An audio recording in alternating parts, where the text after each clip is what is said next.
क्या 48 घंटे में खुल जाएगा स्ट्रेट ऑफ हॉर्मुज? या दुनिया एक और बड़े युद्ध की तरफ बढ़ रही है?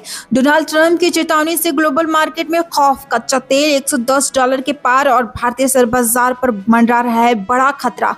नमस्कार, आप देख रहे कारोबार, मैं हूं आपके साथ रिंकी और आज हम आपको बताएंगे वो 5 बड़े फैक्टर जो इस हफ्ते बाजार की दिशा तय करने वाले हैं।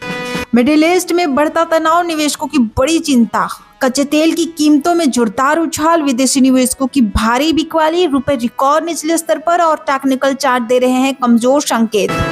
सबसे पहले बात पिछले कारोबार दिन की। शुक्रवार को बाजार में हल्की राहत देखने को मिली। सेंसेक्स 300 अंकों की तेजी के साथ बंद हुआ और निफ्टी 23,100 के पार क्लोजिंग देने में सफल रहा। लेकिन सवाल ये है, क्या ये तेजी टिक पाएगी या आने वाले हफ्ता निवेशकों के लिए भारी पड़ सकता है?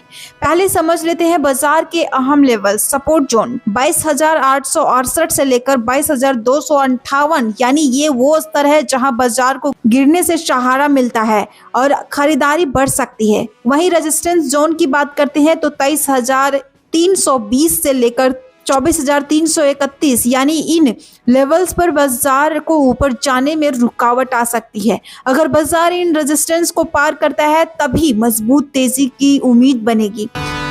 पहला सबसे बड़ा फैक्टर, मिडिल ईस्ट का बढ़ता तनाव। अमेरिकी राष्ट्रपति डोनाल्ड ट्रंप ने ईरान को साफ चेतावनी दी है। अगर 48 घंटे में हॉर्मुज स्ट्रेट नहीं खुला तो अमेरिका ईरान के पावर प्लांट पर हमला करेगा। वहीं ईरान ने भी पलटवार की चेतावनी दी है। अगर हमला हुआ तो अमेरिका और इजराइल के ऊर्जा ढांचे को निशाना बनाया जाएगा। ऐसे में अगर ये टकराव बढ़ता है तो निवेशकों का भरोसा पूरी तरह हिल सकता है और बाजार में बड़ी गिरावट आ सकती है।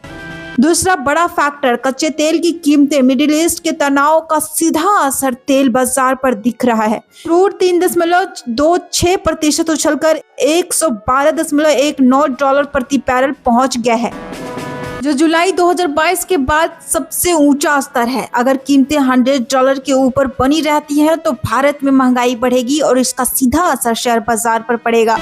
तीसरा फैक्टर, विदेशी निवेशकों की चाल। 20 मार्च को एफआईआई ने 5,518 करोड़ रुपए की बिकवाली की, जबकि डीआईआई ने 5,706 करोड़ रुपए की खरीदारी की। पूरे मार्च महीने की बात करें तो एफआईआई अब तक 86,780 करोड़ रुपए निकाल चुके हैं, जबकि डीआईआई ने 1 लाख करोड़ रुपए से ज्यादा की खरीदारी की है। यानी विदेशी निवेशकों का भरोसा कमजोर पड़ रहा है, जो बाजार के लिए खतरे का संकेत है।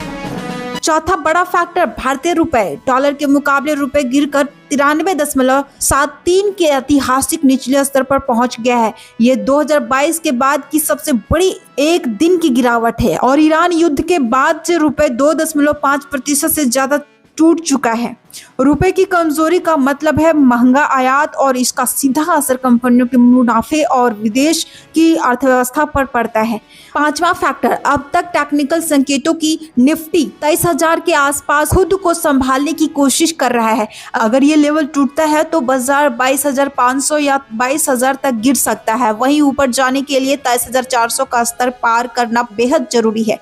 मार्केट एक्सपर्ट सुमित बगड़िया के मुताबिक डेली आरएसआई 31.84 पर है, जो ओवरसोल्ड के करीब है। यानी शॉर्ट टर्म में हल्की रिकवरी आ सकती है, लेकिन बाजार की अंदरूनी कमजोरी अभी भी बरकरार है। तो साफ है, मिडिल ईस्ट का तनाव, कच्चे तेल की आग, विदेशी निवेशकों की बिकवाली, गिरता रुपए और कमजोर टेक्निकल संकेत, ये बड़े फैक्टर्स इस हफ्ते बाजार की दिशा तय करेंगे।